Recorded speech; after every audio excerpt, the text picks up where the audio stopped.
Olá pessoal, bem-vindos à disciplina Física 3. Nós estamos falando sobre ondas sonoras e nessa aula a gente vai falar sobre a interferência e o batimento das ondas sonoras. Um exemplo bem interessante de interferência, mais especificamente de batimento, é utilizado pelo pinguim imperador. O que o pinguim imperador faz?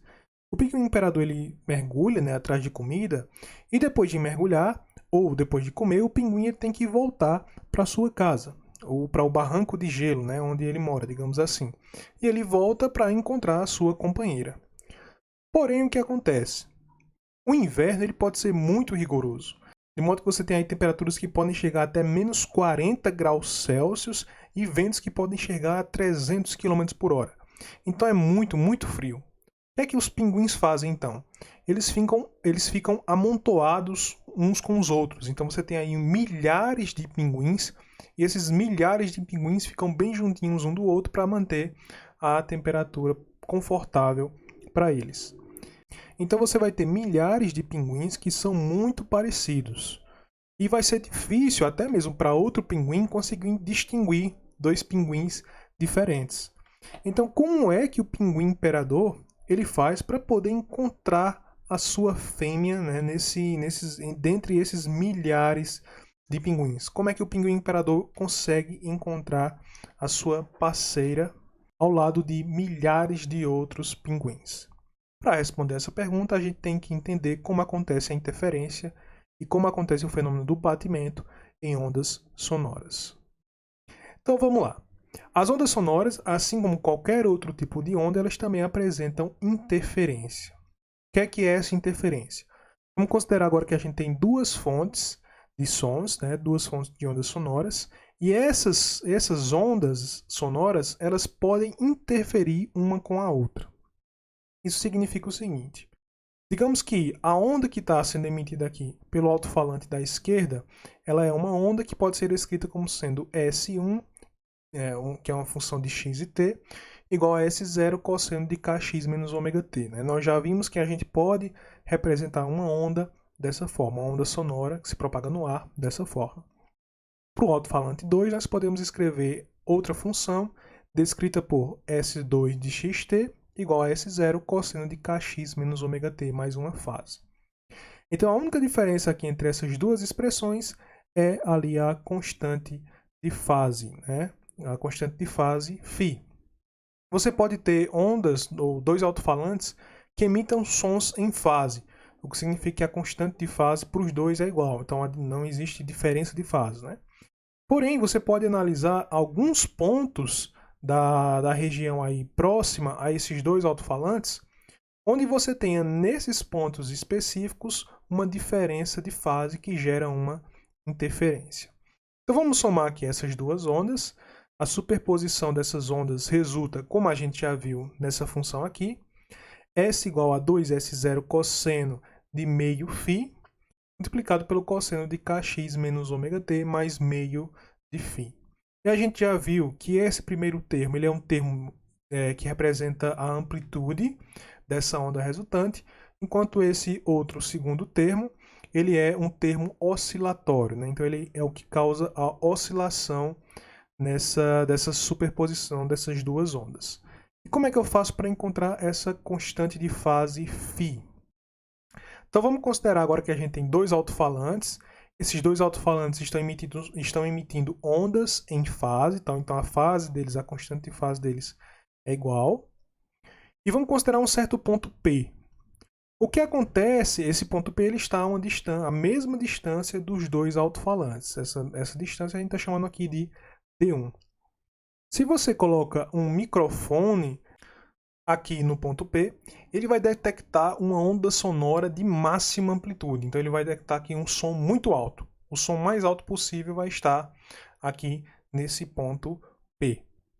Agora digamos que você mova o microfone para um outro ponto, e esse ponto seja um ponto Q, e o ponto Q ele está a uma distância D2 de uma das caixas de um dos alto-falantes, e está a uma distância D2 mais lambda sobre 2 do outro alto-falante. Nesse caso, quando você colocar um microfone aqui no ponto Q, você não vai escutar som algum. ou você vai escutar um som muito, muito baixo. Então, no ponto P, você tem uma interferência que a gente chama de interferência construtiva, enquanto no ponto Q você vai ter uma interferência que a gente chama de interferência destrutiva. Então agora a gente vai aprender a descrever essas duas interferências. Como é que a gente pode determinar em que ponto a gente tem uma interferência construtiva e em que ponto a gente tem uma interferência destrutiva. E o que é que depende dessas interferências. Então a diferença de fase φ aí nos pontos P e Q, ela vai depender da diferença de percurso que a onda vai ter. Essa diferença de percurso a gente está chamando de ΔL, ou seja, L2 menos L1. Então o que é que a gente vai ter aqui? Se a onda percorre dois caminhos iguais, que é o que acontece aqui no ponto P, essas ondas chegam ao ponto P em fase. Porém, se o caminho que a onda percorre é diferente, né, o caminho que ela vem de um alto-falante e do outro alto-falante, se esses dois caminhos são diferentes, a gente vai ter aí uma interferência que pode ser uma interferência totalmente destrutiva. O que vai nos dizer se essa interferência é construtiva ou se essa interferência é destrutiva vai ser o valor da constante de fase. Então, uma diferença de fase de 2π radianos, que corresponde a um comprimento de onda lambda, a gente pode escrever, para esse tipo de diferença de fase, a gente pode escrever a seguinte relação. Φ, que é a constante de fase, sobre 2π, é igual a ΔL sobre lambda. Então, daqui a gente obtém que 2π está para lambda, assim como φ está para ΔL. A gente pode organizar essa expressão e a gente obtém que φ é igual a ΔL sobre lambda, multiplicado por 2π. Então, a diferença de fase, φ, vai ser a diferença de percurso, ΔL, dividido pelo comprimento de onda, lambda, isso tudo multiplicado por 2π. Então, no ponto P, como a gente já viu, a gente vai ter uma interferência construtiva, ou seja, a gente vai ter um som máximo de altura máxima, de intensidade máxima.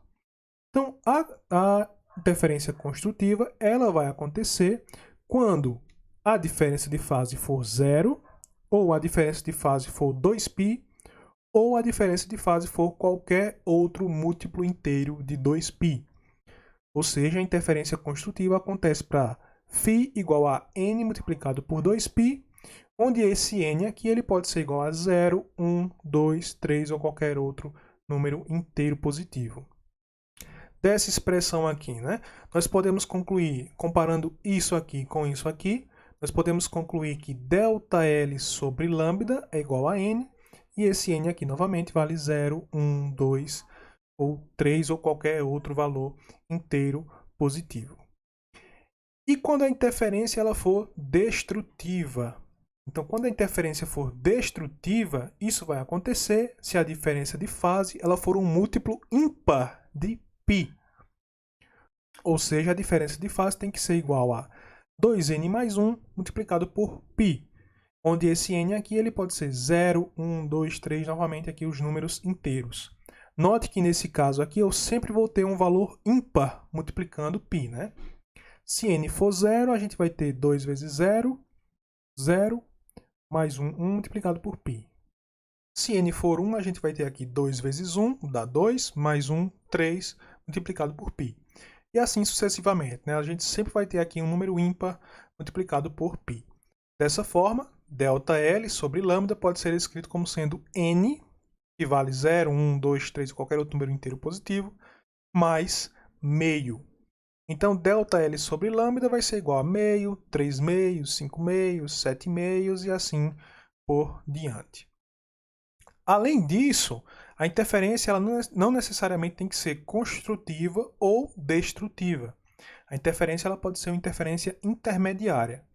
Então, uma interferência construtiva ela vai ter o valor ΔL sobre lambda igual a 1. Por exemplo, poderia ser 1, 2, 3, 4, isso aqui seria uma interferência construtiva.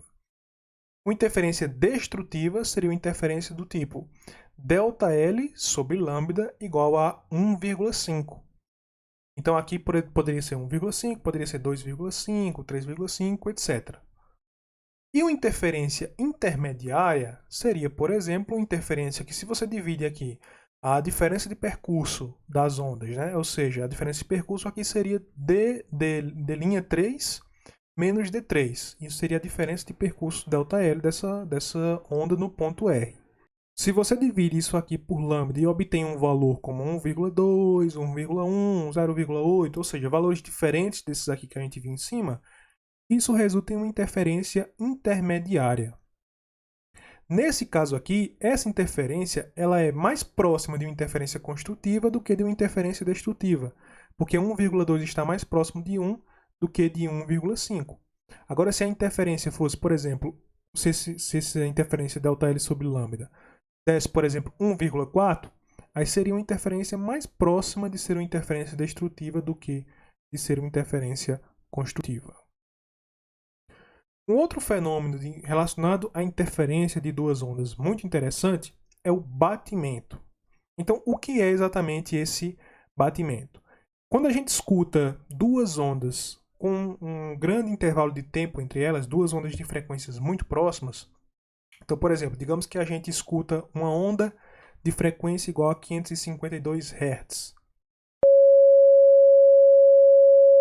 Essa onda de frequência igual a 552 Hz, ela é muito próxima de uma outra onda de 564 Hz.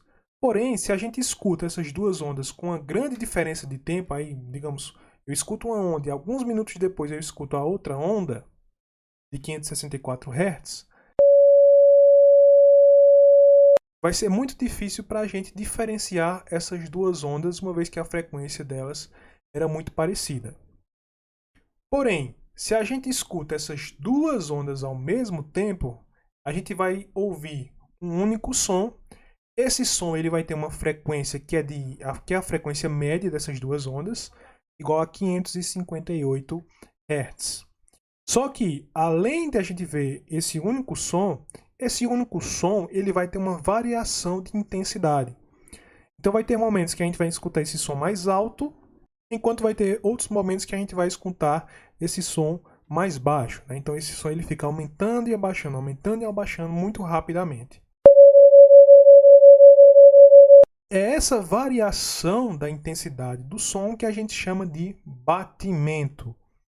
E o batimento ele vai ter uma frequência que vai ser a diferença das frequências das duas ondas incidentes. Nesse caso aqui, então, o batimento vai ter uma frequência de 12 Hz. Ou seja, eu escuto um som alto, depois um som baixo, depois um som alto novamente. E essa frequência vai ser de 12 Hz, que é a diferença entre as frequências das duas ondas originais. Então, por exemplo, digamos que eu tenho uma onda que tem 19 Hz e outra onda que tem 20 Hz. Então, essas ondas elas têm frequências muito parecidas, né? Frequências bem próximas uma da outra. O fenômeno do batimento ele só acontece quando as frequências são bem próximas uma da outra. E aí eu vou adicionar essas ondas, né? Vou ter uma superposição dessas duas ondas de frequências muito próximas. O resultado disso é o batimento, que é representado por essa figura aqui. Então isso aqui é o que a gente chama de pacote de onda. Então aqui eu tenho um pacote, aqui eu tenho outro pacote. Note que esse pacote ele vai ter duas frequências. Então aqui a gente tem uma onda que oscila assim, né? Então isso vai representar uma frequência maior. Só que isso aqui também é uma frequência. Aqui eu vou ter um máximo, aqui eu vou ter um mínimo, aqui eu volto a ter um máximo. Então aqui eu vou ter uma outra onda aqui com duas frequências, com outra frequência, né? Então o batimento ele é formado por duas frequências diferentes, uma frequência mais alta, que é a média das frequências originais, e uma frequência mais baixa, que é a diferença entre as frequências originais. Então, por exemplo, essa onda aqui, de dentro do pacote, ela vai ter uma frequência de 19,5 Hz, enquanto a frequência do pacote vai ser a diferença.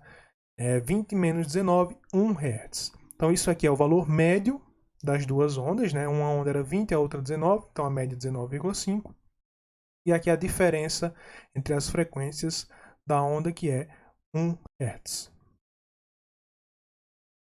Agora, digamos que a gente tem uma onda, essa onda pode ser escrita através da função S1 igual a S0 cosseno de K1x menos ômega 1t, eu tenho outra onda. Essa outra onda ela vai ser escrita como sendo S2 igual a S0 cosseno de K2x menos ômega 2t. Note que aqui o número de onda é diferente para as duas ondas e a frequência angular também é diferente para essas duas ondas. Nesse caso, quando eu somar, eu vou ter um batimento novamente, supondo que as frequências dessas duas ondas são muito próximas. E aí a soma dessas duas ondas, esse batimento, pode ser expresso por essa expressão aqui. Eu posso utilizar uma identidade trigonométrica, essa identidade trigonométrica, para reescrever essa expressão do batimento. E aí eu vou obter, fazendo aqui nessa identidade, né, substituindo o valor de A por K1x menos ômega 1t, e o valor de B por K2x menos ômega 2t, fazendo essa substituição aqui, e utilizando essa identidade trigonométrica, a gente encontra que a função S vai ser igual a 2S0 cosseno de meio K1x menos ômega 1t menos K2x mais ômega 2t multiplicado pelo cosseno de meio K1x menos ômega 1t mais K2x menos ômega 2t. Aqui eu posso isolar os termos que têm x, então K1x e menos K2x, e isolar também os termos que têm o tempo t. Aqui também eu posso fazer a mesma coisa. Eu tenho K1x mais K2x, vou isolar o x, e aqui também eu posso isolar o tempo que está multiplicando essas duas frequências. Então eu posso isolar aqui nesses dois termos o tempo. E aí, fazendo isso, nós vamos obter o seguinte resultado: S igual a 2 vezes S0 vezes cosseno de meio, multiplicado por esse termo aqui, né? K1 menos K2 vezes x, menos ômega 1 menos ômega 2 vezes t. Isso multiplicado pelo cosseno de K1 mais K2 vezes x, menos ômega 1 mais ômega 2 vezes t. Considerando agora que ΔK, ou seja, a diferença do número de onda, vai ser igual a K1 menos K2, e ΔΩ, que é a diferença das frequências angulares, vai ser ômega 1 menos ômega 2, substituindo aqui, nós vamos obter que S é igual a 2S0 cosseno de ΔK sobre 2, né? Aqui o meio está multiplicando esse termo, e esse termo é ΔK, vezes x, menos meio multiplicando esse termo, que é ΔΩ sobre 2, então vai ficar ΔΩ sobre 2, vezes t, multiplicado pelo cosseno de meio vezes K1 mais K2x, menos meio vezes ômega 1 mais ômega 2t. Então isso aqui representa um pacote de onda cossenoidal de frequência menor. Então aquela frequência menor ela vai estar relacionada a esse termo aqui, e a frequência maior, que é limitada ou modulada, né, por essa frequência menor, vai ser dada por esse termo aqui, tá? Então aqui a gente tem um pacote de onda de frequência menor que limita ou modula uma onda de alta frequência, que é a onda que está dentro do pacote, essa onda aqui. Então vamos ver isso aqui, como é que a gente representa, né? Esse termo representa a onda que está dentro do pacote, com essa frequência bem alta, e esse outro termo representa a frequência de fora, né? Chamada de frequência de modulação também.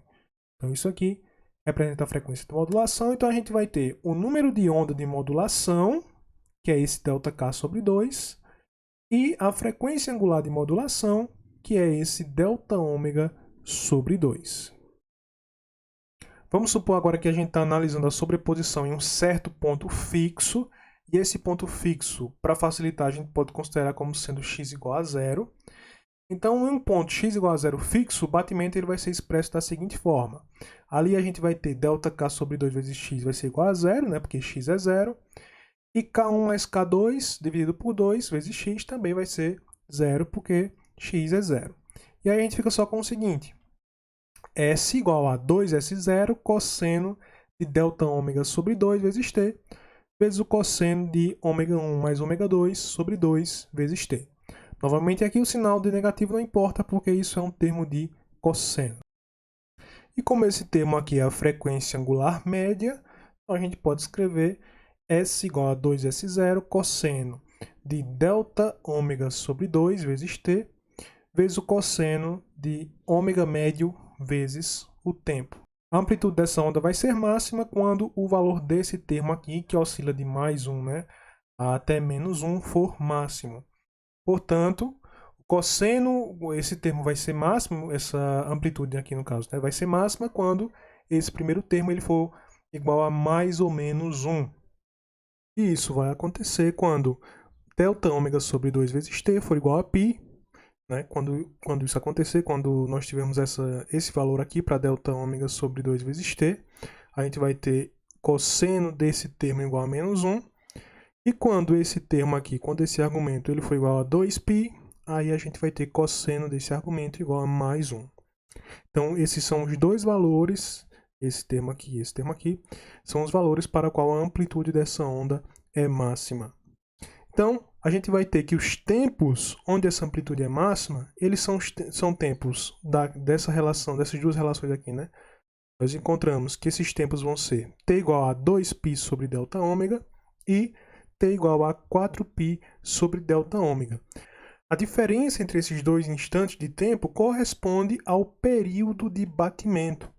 Então, a gente vai ter aqui 4π sobre delta ômega menos 2π sobre delta ômega, o que dá 2π sobre delta ômega, que é a frequência de batimento, frequência angular de batimento. Portanto, o período de batimento vai ser 2π dividido pela frequência angular de batimento. E daqui a gente também pode concluir que, como a gente já tinha visto, que a frequência angular do batimento ela vai ser a diferença entre as frequências angulares. Isso resulta, né, se a gente substituir aqui ômega por 2πf, como a gente também já tinha comentado, que a frequência de batimento é a diferença entre as frequências 1 e 2, ou seja, a frequência de batimento vai ser a diferença entre as frequências das duas ondas que geraram o batimento. Isso tem uma aplicação também na afinação do violão. Então você pode utilizar esse fenômeno do batimento para afinar um violão.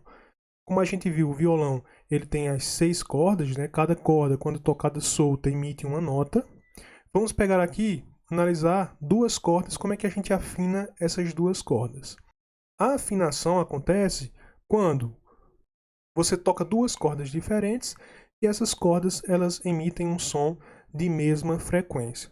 No caso, nós temos aqui a nota Lá, que quando tocada solta emite um som de frequência 110 Hz, e a corda Ré, que quando tocada solta emite uma frequência de 146,8 Hz.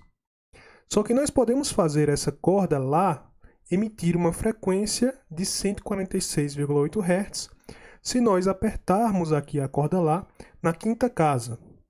Então, nós apertando a corda Lá na quinta casa, nós vamos diminuir o comprimento da corda que está oscilando, né? Então nós vamos diminuir o valor de L, e diminuindo o valor de L, consequentemente, nós aumentamos aqui a frequência normal de oscilação dessa corda. Então, se a gente diminuir a corda Lá, o que equivale a apertar ela aqui na quinta casa, apertando a corda Lá na quinta casa e tocando ela, nós vamos obter uma frequência que é igual à frequência da corda Ré, que é de 146,8 Hz. Então, se nós tocamos essas duas cordas juntas e as duas cordas estão na afinação correta, ou seja, a corda Lá tocada na quinta casa vai ter, pressionada na quinta casa e tocada, vai ter uma frequência de 146,8 Hz, e a corda Ré tocada solta também tem essa frequência de 146,8 Hz. Vamos ter uma superposição das duas ondas aqui, né, formada por essas duas cordas, e essas ondas vão se somar. Porém, se a afinação, se as duas cordas elas não estiverem afinadas, isso vai gerar uma frequência ligeiramente diferente. E essa frequência ligeiramente diferente, digamos, por exemplo, que uma corda tem uma frequência um pouquinho menor que a outra corda, isso vai gerar um batimento. Então, quando você toca essas duas cordas que não estão afinadas, você sente uma variação na amplitude do som, você escuta essa variação. Então vai ser um som que aumenta e diminui, aumenta e diminui. Conforme você aperta a tarraxa e vai mudando a frequência da corda Lá, isso faz com que essa frequência ela vá se aproximando cada vez mais, né? Você vai ajustando as duas frequências, você vai afinando o violão. E conforme você vai afinando cada vez mais, o batimento ele vai cada vez mais diminuindo, ou seja, o período de batimento vai diminuindo, diminuindo até que ele some. Quando você não conseguir mais escutar o batimento, então significa que as cordas do violão estão afinadas. E aí vamos responder a nossa pergunta inicial, né? Como é que o pinguim imperador consegue distinguir a sua parceira em meio a milhares de outros pinguins muito parecidos? Bom, as aves elas têm um órgão que é responsável pela emissão dos sons das aves. Esse órgão ele é chamado de siringe. Então, a maioria das aves utiliza apenas um lado desse órgão para emitir sons. A diferença do pinguim imperador é que ele pode emitir sons a partir dos dois lados da siringe. E fazendo isso, ele vai ter a emissão de dois sons com uma frequência ligeiramente diferente. Então a gente vai ter a emissão de dois sons com frequências um pouco diferentes, consequentemente nós vamos ter a aparição de um batimento. Então quando um pinguim imperador faz o seu chamado, né, emite um som, ele emite um som com batimento. Mas os pinguins vão ser capazes de diferenciar as frequências de batimento de um pinguim para outro. E é assim que os pinguins eles conseguem distinguir quais daqueles milhares de pinguins é a sua parceira. Por enquanto é só, pessoal, e até a próxima.